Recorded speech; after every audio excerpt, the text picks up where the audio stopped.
좌우에 계신 성도들과 성도의 교제를 나눕니다. 하나님은 당신을 사랑하십니다.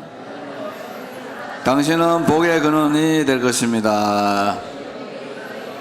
예배하는 당신에게 하나님은 강림하여 복을 주십니다.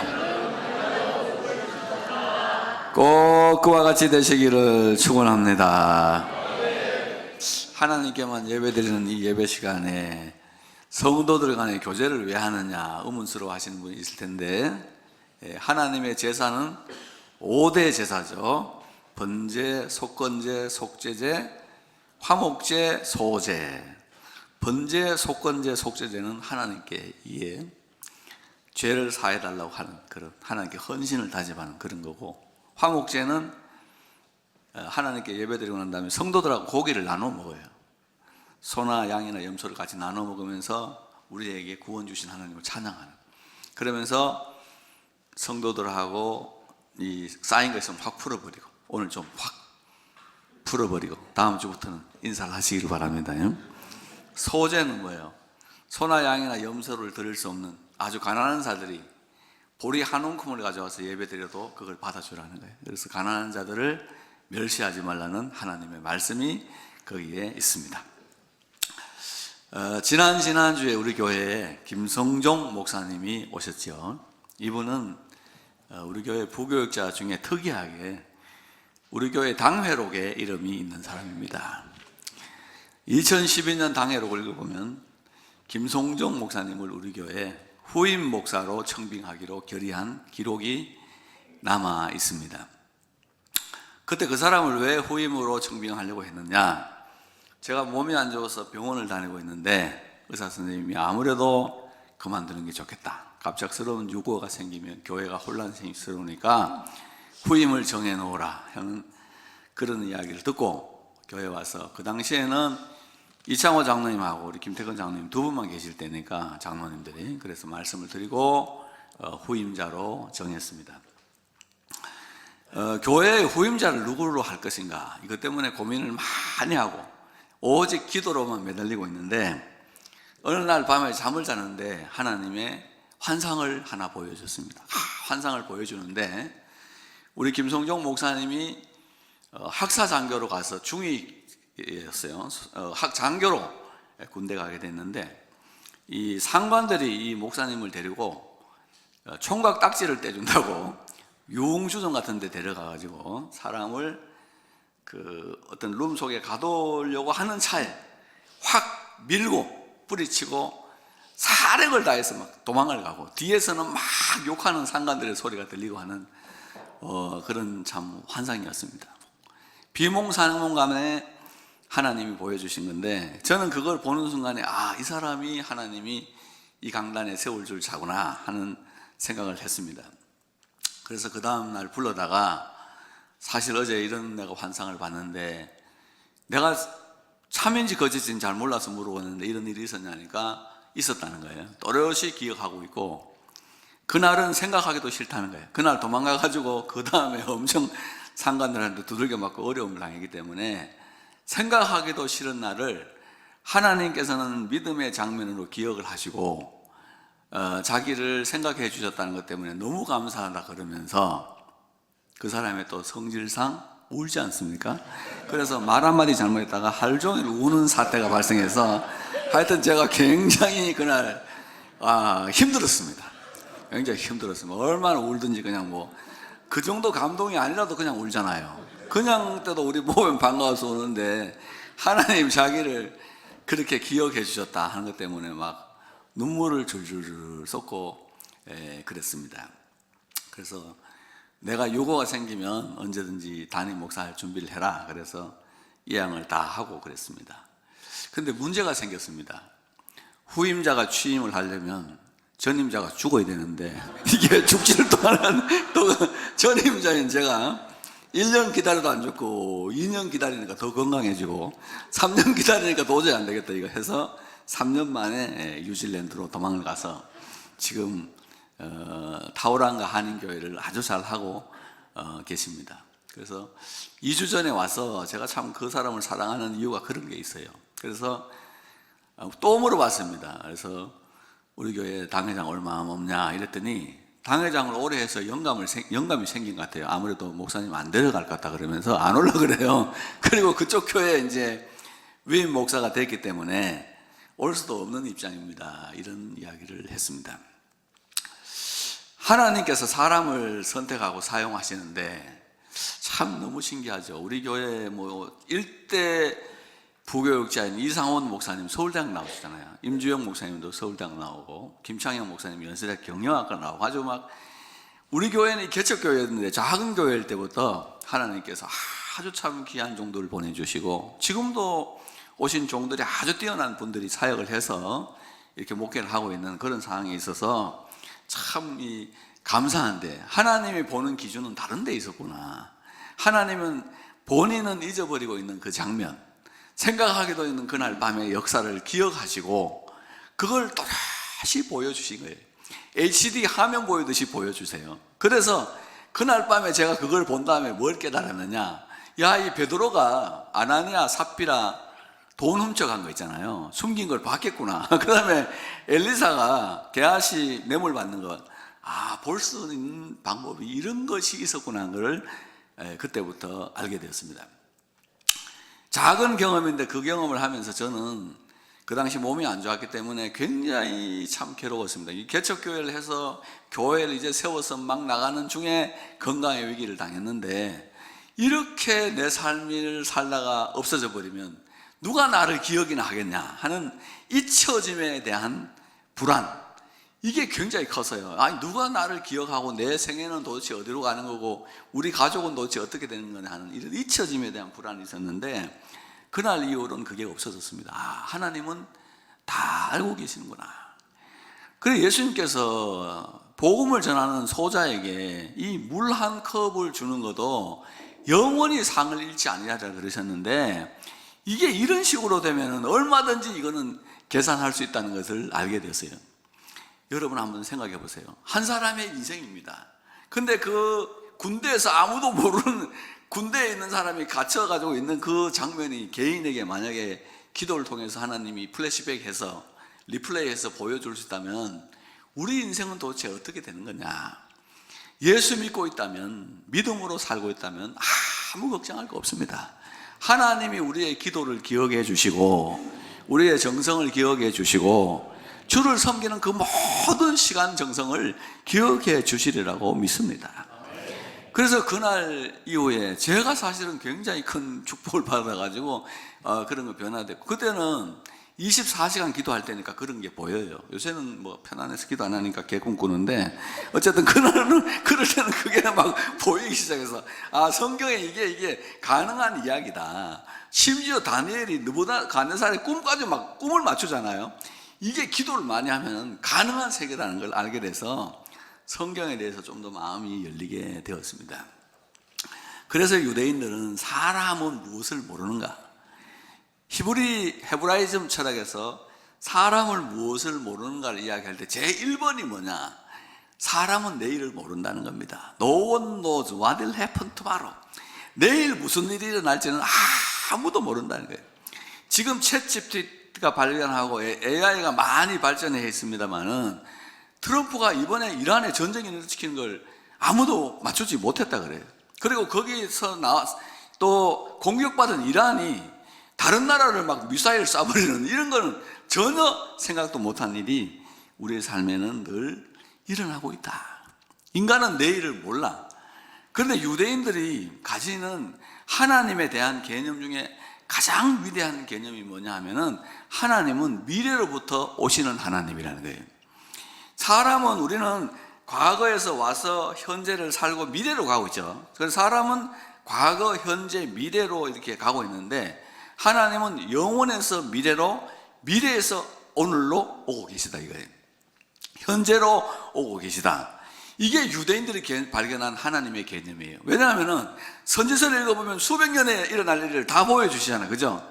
하나님 미래를 다 알고 계시는 거예요. 그러니까 하나님은 영원에서부터 미래로 오시고 미래에서 오늘로 오시는 거예요. 그래서 저와 여러분들은 과거, 현재, 미래로 가고 있고 하나님은 영원에서 미래로, 미래에서 현재로 오고 있는 이 시간이라 이 예배 시간에 우리에게 오시는 하나님을 경험하시기를 축복합니다.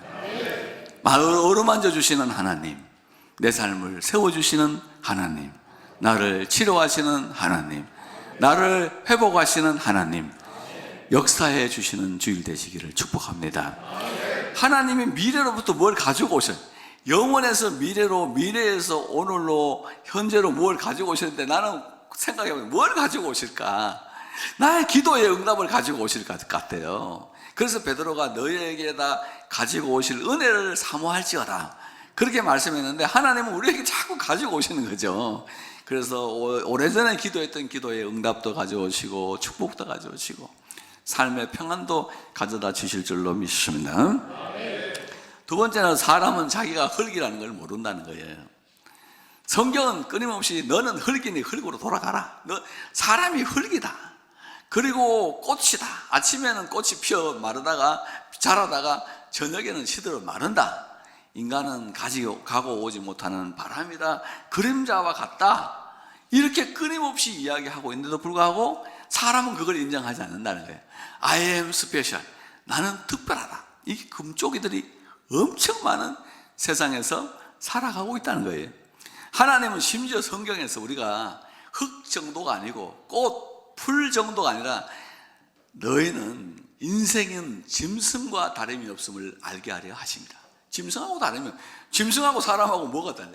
짐승도 호흡하다가 죽고 사람도 호흡하다가 죽으면 다 흙으로 돌아가는데 사람하고 그거하고 뭐가 다르냐 그 말이죠. 그래서 여러분, 겸손할수록 은혜가 임하는 거예요.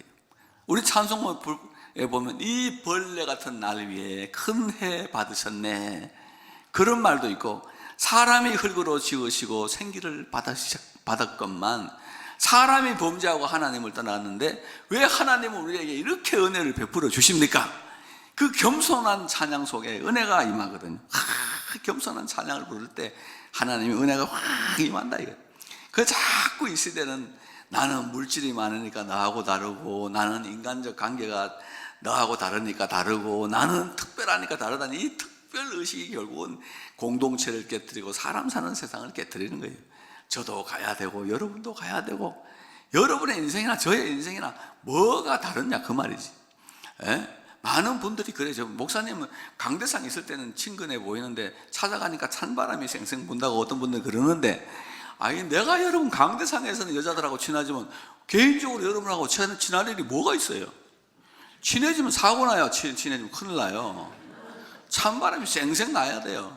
얼음골이라 그래요. 오지 마세요. 와서 뭐 할래요? 나는 여기서만 자유가 있는 사람이요. 뭐 개인적으로 여러분하고 친해서 내가 뭘 해요? 남자들하고 친하려고 해도 오지도 않아. 영적인 이야기 하고 싶어가지고. 그런 이야기, 남자들에게 좀 영적인 이야기를 해주고 싶은데 안 오고, 여자들은 자꾸 뭘 앞에 있으니까 위대해 보인다고 오는데, 여러분 그 꿈 깨셔. 그런 거 하는 거 아니에요. 그죠? 나는 특별하지 않다는 거. 그 다음 세 번째는 사람은 복 받기를 원하나 복을 받는 방법을 모른다는 거예요.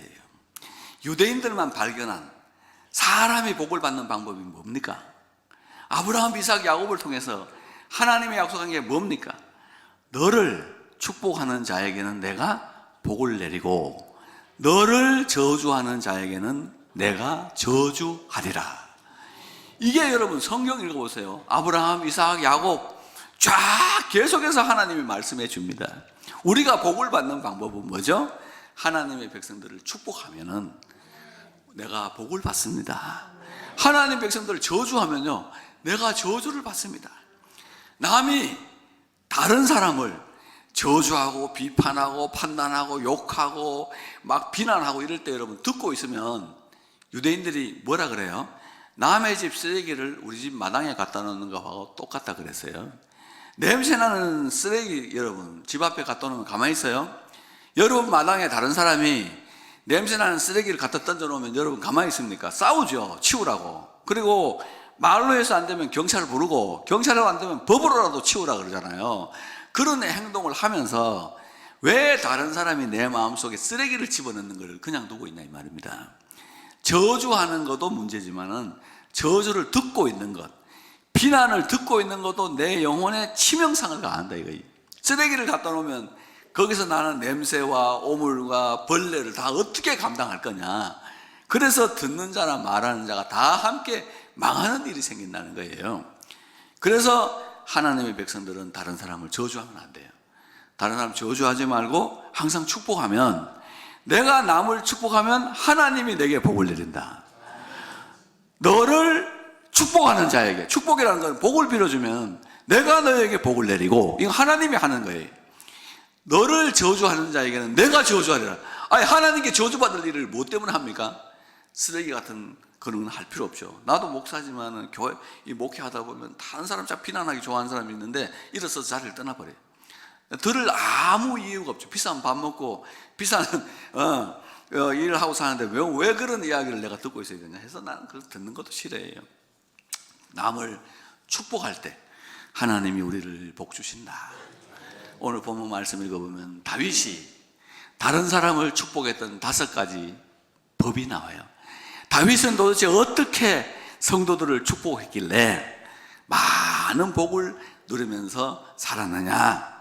그 첫 번째 복이 환난 날에 여호와께서 내게 응답하시며 그랬어요. 환난 날에 여호와께서 너에게 응답해 주시기를 바란다. 이게 다윗이 이웃을 축복한 첫 번째 언어입니다. 여러분, 우리는 다 좋은 날 살기를 바라죠. 인생에 괴로운 날 없기를 바라죠. 아픈 날 없기를 바라고 좋은 날만 살고 행복하게 살고 건강한 날만 살고 싶지만, 인생으로 태어난 이상 사망의 음침한 골짜기를 아무도 피해갈 수 없습니다. 다윗같이 찬송을 불러서 귀신을 내어쫓는 능력을 가진 그 영적인 사람도 결국은 사망의 음침한 골짜기를 얼마나 오랫동안 다녔다는 거예요. 그래서 아무도 피해갈 수 없는 필연적인 환난의 골짜기를 지나가야 되는데, 여기서 무너지면 죽는 것이고 일어나면 욥처럼 갑절의 복을 받는 거예요. 그래서 사람은 환난의 골짜기를, 사망의 골짜기를 반드시 넘어가야 되고, 그때 하나님의 은혜가 있어야 되고 하나님의 응답이 있어야 될 줄로 믿습니다. 야곱의 하나님의 이름이 너를 높이 드시며, 환난 날이 나오는데 왜 야곱의 하나님이 나와요? 유대인들은 야곱의 하나님은 환난 날에 나를 도우신 하나님을 야곱의 하나님, 이삭의 하나님은 나에게 은혜를 베푸신 하나님, 아브라함의 하나님은 절대 주권자이고 명령하시는 하나님을 아브라함의 하나님이라 그래요. 성경 읽어보세요. 하나님이 아브라함한테 뭐라 그래요? 본토 친척 아비 집을 떠나라, 내가 지시한 곳으로 가라, 내 아들 이삭을 바쳐라, 그 다음에 이스마엘 내어 쫓으라. 아브라함에게 하는 말씀은 거의 다 명령형이에요. 명령형으로 하나님이 말씀하시고, 이삭에게는 명령형 아니고 항상 복을 주시는 평서문으로 말씀을 하세요. 그 야곱에게는 특별히 환난 날에 나타나셔요. 야곱이 보통 생활할 때는요, 하나님 안 나타나셨어요. 그런데 형에게 쫓겨가지고 도망가잖아요. 밧단오람으로 도망가다가 베델에서 돌베개 베고 잠을 자는 거예요. 그때 하나님이 야곱에게 나타나셨어요. 여러분, 여기 지금 꽤 담력이 계신 분들이 있을 텐데, 관악산에 올라가서 돌베개 베고 잘 수 있는 담력이 있습니까? 오늘 저녁에? 아마 여러분 다 관악산 가가지고 돌베개 베고 자면요, 고라니도 꽤 올 거예요. 자고 있는데 멧돼지가 이거 먹을 거 싶어가지고 코를 휘기하는 소리가 들릴 거예요. 얼마나 불안합니까? 밖에 나가는 것도 싫어하던 야곱이가요, 형한테 쫓겨서 산에 돌베개를 베고 혼자 자게 됐어요. 그 환난의 시간에 여호와께서 나타나셨어요. 내가 너에게 허락한 것을 다 이루기까지 내가 너를 떠나가지 아니하리라. 내 누운 땅을 내 후손에게 줄 것이다. 너로 말미암아 천하 만민이, 내 후손으로 말미암아 천하 만민이 복을 받을 것이라. 여러분, 나는 지금 불안해 죽겠어요. 내가 살지 죽을지도 모르는데 하나님이 네 후손에게 이 땅을 주고 천하 만민이 복을 받는다는 위로의 말씀이 내려오는 거예요. 그 말씀 듣고 야곱은 갔어요.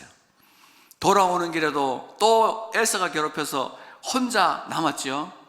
그래서 또 그 약복강가에서 기도하잖아요. 기도하고. 에? 그때 어때요? 하나님이 또 나타나세요. 나로 가게 하라. 주께서 나를 축복하지 않으면 가게 하지 아니하겠나이다. 그래. 거기서 야곱에게 축복한지라. 하나님이 홀로 있는 그 환난의 시간에 야곱을 붙들고 축복해 주셨어요. 그래서 야곱이 이스라엘 되고 이스라엘의 조상이 되고 믿음의 조상이 된 거예요. 하나님이 환난 날에 응답하시고 높이 들어주시는 은혜가 있기를 축복합니다. 특별히 여기 환난을 당해서 오신 분, 얼굴은 웃고 있지만 마음은 지옥 같은 분이 환난이에요. 그런 분들 주님께서 붙들으시고 축복하시고 힘 주시고 기름 부으시고 말씀 주시고 일으켜 세우시는 은총이 있기를 축복합니다. 두 번째 축복은 성소에서 너를 도와주시고 내 소재를 기억하시며 번제를 받아주시기를 원하노라. 성소에서 너를 기억해 달라, 너를 도와주시기를 바란다는 거예요. 여러분, 사람은 이 세상 살아갈 때 교회에서 도우시는 하나님을 발견해야 돼요. 성소에서 도와주세요. 일반적인 기도는 여러분 집에서 해도 되는데요, 절체절명의 아주 어려운 기도가 있을 때는 교회로 오시기를 바랍니다. 하나님이 성전을 보고 뭐라 그랬어요? 내 눈과 내 귀가 영원토록 이곳에 있으리라. 누가 출입하는지를 보고 계세요. 눈으로 어떤 모습으로 오고 계시는지를 하나님이 보고 계세요. 귀가 여기 있다는 건 뭐죠? 하나님이 우리 기도를 다 들어주신다는 말씀이에요. 성소에서 하는 기도, 내 집은 만민이 기도하는 집, 이곳에서 기도하다가 응답을 받으시기를 바랍니다. 히스기야 보세요. 아수르 병사 18만 5천 명이 막 쳐들어왔잖아요. 성전에 와서 편지 펴놓고 기도해요. 한나 불임의 고통을 당했죠. 성전에 와서 기도해요. 여호사밧, 모압, 암몬, 에돔이라는 세 나라가 치고 들어오죠. 망하기 직전이에요. 번제단 앞에 가서 기도해요. 성소에서 도와주시는 하나님을 만났어요.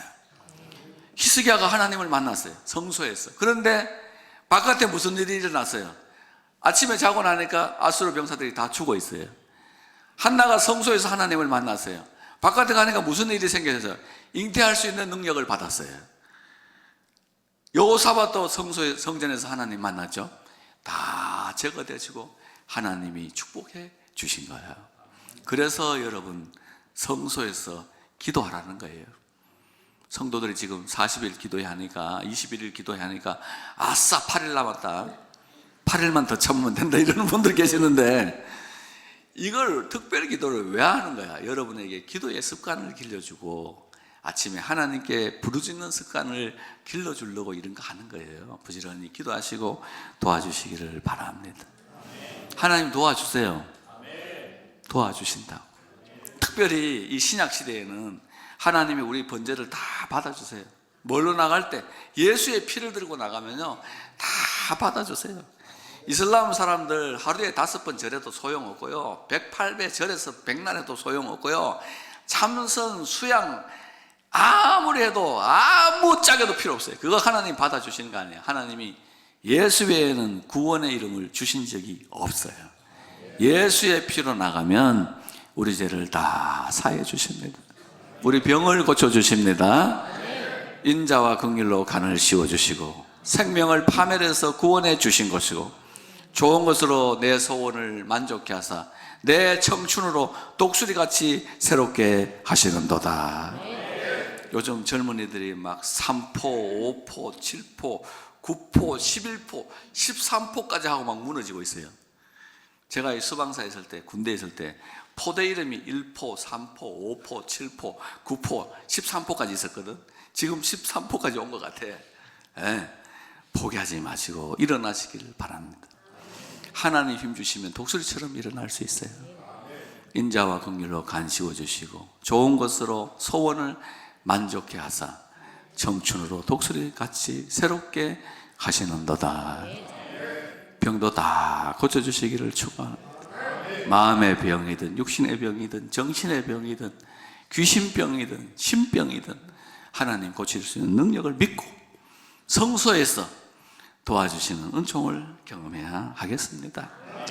그 다음 세 번째는 내 계획을 이루어 주시기를 원하노라. 마음의 소원대로 허락하시고 내 모든 계획을 이루어 주시기를 원하노라. 그 줄 꺼놓으세요. 여러분 날 보세요. 딸 가진 부모들 날 보세요. 재벌집 막내 아들 만나는 축복이 있기를 바랍니다. 왜 아멘 안 해? 딸이 재벌집 막내 아들 만나는 축복. 아들은 무남동녀 재벌집 딸 축복. 무남동녀여야 돼요. 그 아들 있으면 재미없어요. 무남동녀를 만나야 받을 수 있어요. 여러분 계획 다 있죠. 여러분 무슨 계획이세요? 나 복 많이 받아가지고 우리 교회 막 어마어마하게 허벌나게 크게 짓고 막 이 강대상을 금으로 만들고 주고 싶지 않아요? 그 계획이 이루어지기를 바랍니다. 뭐가 아멘이에요. 여기 금 발라놓으면 우리 교회 일한대요. 그래서 하여튼 이루어지기를 바라고, 여러분들이 하여튼 뭐 생각하는 게 있을 거 아니야. 정말 내가 하나님을 위해서 정말 큰 일을 하고 싶은데 하나님 내게 아브라함처럼 복을 주시고 이삭처럼 복을 주시고 솔로몬 같은 지혜를 주셔가지고 막 넘치도록 복을 주시면 나는 하나님을 위해서 이런 것들을 계획하고 막 성전을 짓고 주의 나라 발전시키고 록펠러처럼 말이지 5,995개의 교회를 세우고 있는 그런 계획들 있죠. 다 이루어 주시기를 바랍니다. 아멘. 로또를 딱 맞아가지고 막 할렐루야 하는 그 소원도 이루어지길 바랍니다. 누가 아멘 하는 거, 이거 사형심이야. 그거는 그게 소원이라고 그런 거를 그냥 복 많이 받아서 막 돈을 너무 많이 벌어가지고 목사님, 우리 목사님 전용기 태워가지고 막 1등석 태워서 막 세계 일주 시켜주고 싶죠. 안 가. 그 계획이 다 이루어지길 바래. 근데 여러분, 믿는 자의 가장 심층부에 있는 내면에 있는 소원이 뭔지 아세요? 예수 위에 살고 싶고 예수 교회에 기여하고 싶고 하나님 영광 돌리고 싶은 거, 그거 예수 믿는 사람들의 다 소원이에요. 그 소원은 예수 만난 사람은 누구나 다 가지고 있어요. 그런 소원 없으면 예수 십자가를 안 만난 사람이에요. 내 죄를 용서하기 위해서 죽으신 예수를 안 만난 사람이야, 그 사람은. 근데 정말로 십자가에 못 박힌 예수를 만났으면 우리는 그런 소원을 가져요. 베드로 예수님 만나고 죄를 짓잖아요. 막 예수님 모른다 그래도 그 소원에 마음속에는 예수님 사랑하는 마음은 안 없어져요. 그러니까 사랑하느냐 물으니까 그렇다 그러잖아요. 그거 없어지는 게 아니에요. 나는 우리 교우들의 소원, 깊은 소원을 하나님 이루어 주시고 또 삶에 여러 가지 계획들 하고 있죠. 그 계획은 여러분이 이루는 게 아니고요, 하나님이 이루어 주시는 거예요. 그 계획들이 다 이루어지기를, 여러분 소원을 허락하시고 이루어지기를 축원합니다. 기도합시다. 하나님, 우리에게 겸손한 마음을 주셔서 내일을 알지 못한다는 사실 앞에 겸손하고 미래로부터 오시는 하나님을 기대하며 살아갈 수 있는 마음을 허락해 주시고, 가고 오지 못하는 바람이며 저녁에 시들어 말라 빠지는 풀과 같고 흙으로 돌아가야 될 인생임을 기억하며 늘 십자가 앞에 겸손하게 살아가도록 축복하여 주옵소서. 내게 주신 사람들을 귀하게 여길 줄 알게 하여 주시고 함께 생명을 나눈 주의 자녀들을 축복하며 살아갈 수 있도록 은혜를 베풀어 주시옵소서. 특별히 이 백성들을 환난 날에 붙들어 주시고 응답하여 주시고 야곱의 하나님 이름이 높이 들어 주시옵소서. 괴로운 마음 가지고 왔습니다. 눈물 가지고 왔습니다. 괴로움 가지고 왔습니다. 어루만져 주옵소서. 성소에서 기도할 때마다 도우시고 예수 이름으로 나와서 번제를 드릴 때마다 받아 주시옵소서. 이루고 싶은 소원이 있습니다. 하나님 위해 살고 싶은 계획도 있습니다. 내 힘으로 안 됩니다. 이루어 주시고 성취되게 도와주시고 기쁨으로 주를 섬길 수 있도록 늘 축복하여 주옵소서. 말씀대로 열의 하나와 감사의 물 드립니다. 받으시고 말씀대로 하늘 문 열고 쌓을 것이 없도록 복을 다하여 주옵소서. 예수님의 이름으로 기도 올리옵나이다. 아멘.